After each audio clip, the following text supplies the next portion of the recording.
Hi, my name is Christy. This is Roscoe. Welcome back to my channel where I attempt to take old things and turn them into new things. Happy Valentine's Day weekend. I hope you all have something really fun planned for this weekend with your loved ones, your family, and your friends. If this past year has taught us anything, it is to celebrate all of the holidays, every moment with the people that you love. And even though this holiday tends to be centered around partnered relationships, I say we just expand that to all relationships. So take your mom or your brother out to lunch. Go grab drinks with friends, or just spend it with your loved ones. So for this video, I decided to go ultra fancy. I've never had an opportunity for Valentine's Day to get all dressed up and go somewhere really fancy. And I don't this year. I definitely don't this year. There's nowhere to go that's super fancy. But I figured it would be fun. So I thrifted a red sparkly dress, and it was too big, so I've tailored it down and changed up the style to make it a little more contemporary. And as always, I had some struggles. The straps. For some reason, the straps gave me a lot of issues this time. But anyways, I hope you like it. It did turn out in the end. And if you do like it, please make sure you like the video and consider subscribing to my channel. I'm so excited. Thank you so much for being here.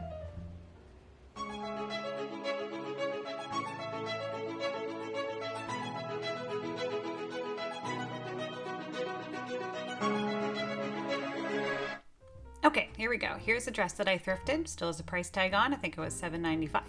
Has a lovely ruched detail on the front. And I really like the sparkly overlay, to be honest. That's really why I picked it. But it's larger, so it has lots of fabric that I can use with and try to figure out what to do. The top layer had a slip, but the bottom layer did not. I don't know why. But anyways, here's the dress. Let's get to it. Here I am rocking my old lady sweater and just taping out some designs on my dress form.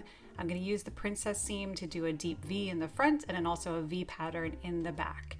And then my dress form fell. So here I am boosting it back up using the super advanced shoulder to shoulder measuring method. Speaking of super advanced methods, I'm also using tissue paper because I'm not fancy enough to use muslin. But tissue paper actually works pretty well. I'm draping the bodice in two parts using the princess seam, that seam that runs right down the middle. And this is where the tissue paper is really nice because you can see the tape through it and mark all of the measurements. So here I am just pinning in place and marking with a Sharpie the dart that I created on the side and then all along the seams that I need. And I'm also draping the back as well. After you're happy with your pattern pieces, cut them out, and here I am getting, well, Sharpie all over the new mat that I just bought, but I'm also measuring a 1/2 inch seam allowance along all sides. I definitely recommend pinning the pieces together and trying it on just to make sure that it fits the way you want it. So that's what I've done here. Now I'm unpinning all the pieces and doing any final touches to the pattern pieces necessary.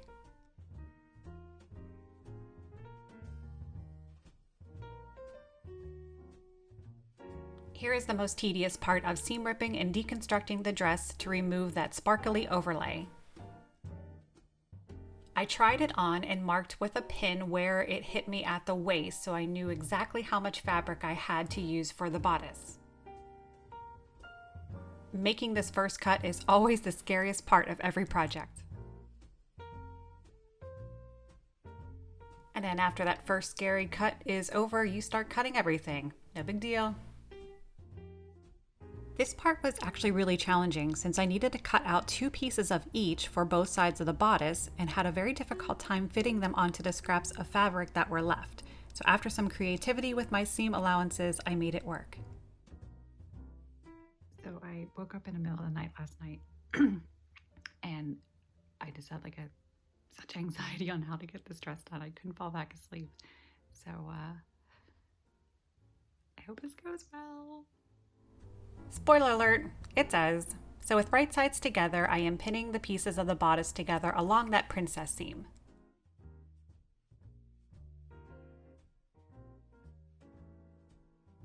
It takes me like a silly amount of time to pin, so that's what it looked like before taking it to my scary serger. It's new, so I only had a couple of thread color choices, either black or white and tan, so black it is. I've fit it back onto my dress form to make sure that the dart is still correct and that the back lines up. To sew a dart, start at the thicker end, and then once you get about 1/2 inch to the skinnier end, shorten your stitch length to make the stitches very close together. The method I like is to leave a long tail and tie a double knot rather than back stitching to make sure it stays intact. I wanted to save attaching the back pieces for later and move on to the sparkly overlay. So I've measured the amount that I need for the bodice and am cutting that away from the section I'll need for the skirt.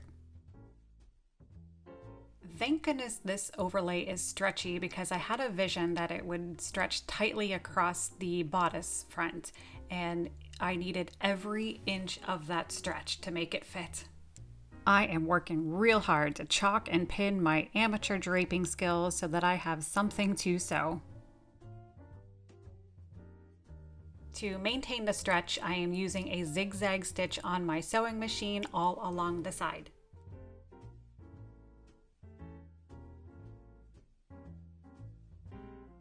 When you reach the corner, manually lower the needle into the fabric so you can lift the presser foot and pivot the fabric to continue stitching to the top.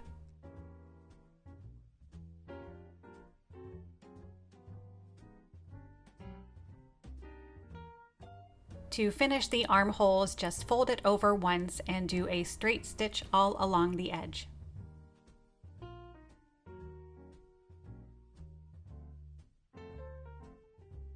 Since this particular fabric doesn't fray, this step isn't completely necessary, but I wanted to make a nice clean finished edge along that deep V in the front by folding over once and stitching along the edge, pivoting in the middle and stitching along the other.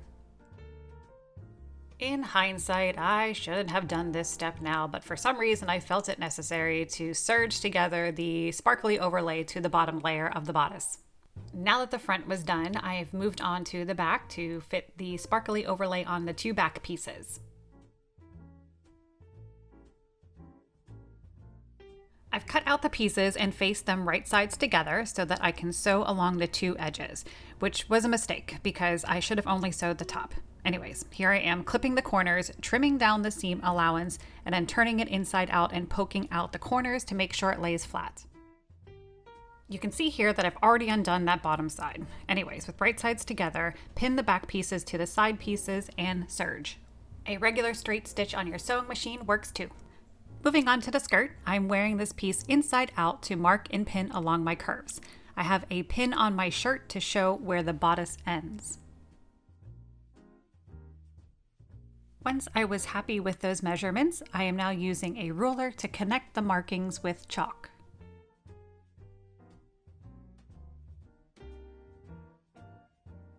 Even got a surprise kiss of encouragement from my dog Roscoe, who's so shaggy right now, but so cute. Alright, get out of here. Work to do. Before committing to the serger, since it also cuts the fabric as it serges, I wanted to do a regular straight stitch along the length of the skirt to make sure that it fits.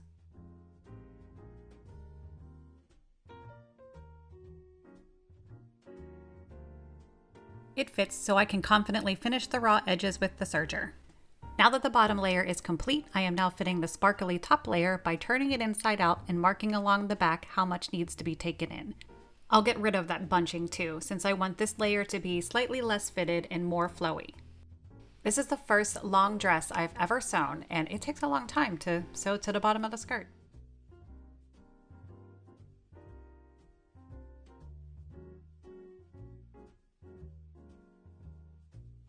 With the back now sewn, I have shifted to mark and pin where I want the front slit to begin.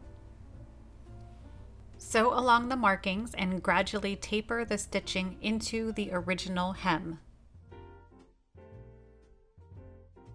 And once again, before cutting, I wanted to try it on. So now that I'm happy with the way it fits, I can safely cut off the excess.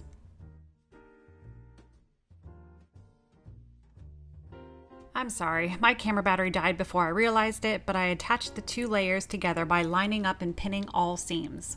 The dreaded straps. I've cut 2 long pieces of each fabric 1.5 inches wide. With the sparkly side up, fold in half, pin, and then sew along that long edge.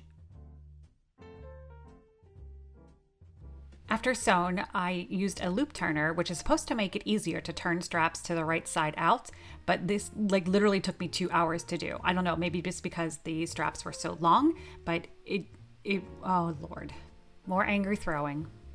And it's also right about now that I realized that I didn't make the loops for the straps to go through, so I've repinned it to my dress form to mark where they should be. Same process as before with the longer straps. Cut 2 pieces of each fabric and fold over with the sparkly side on top. Sew along the edge and then trim all of the excess. This is all stuff I didn't show you before with the long straps because I was so frustrated. I gave the loop turner another chance. This time it worked pretty well, probably because the straps were shorter, but I've turned it inside out finally and then cut them into 2-inch pieces with 1 to spare. Each loop will now have to be inserted into a seam-ripped hole in the back bodice pieces, sandwiched together and then resewn, which would have been a lot easier to do several steps ago. Before attaching the straps to the front of the bodice, I want to finish the top edge of the sparkly part of that deep V by folding it over twice and sewing.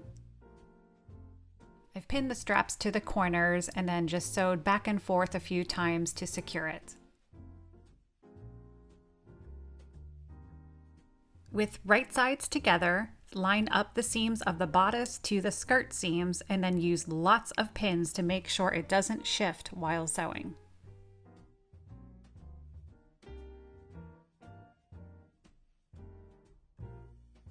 Since there's no zipper, I wanted to maintain the stretch by using a zigzag stitch when attaching the bodice to the skirt.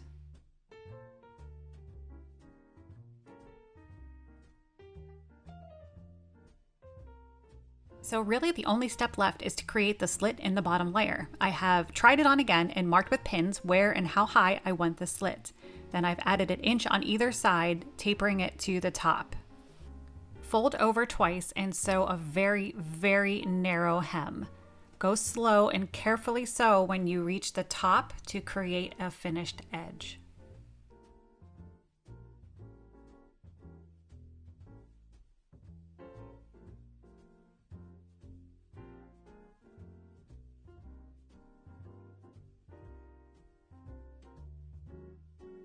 All done! Here's the final Valentine's Day dress. I hope you subscribe to my channel and like the video. Make it a great day!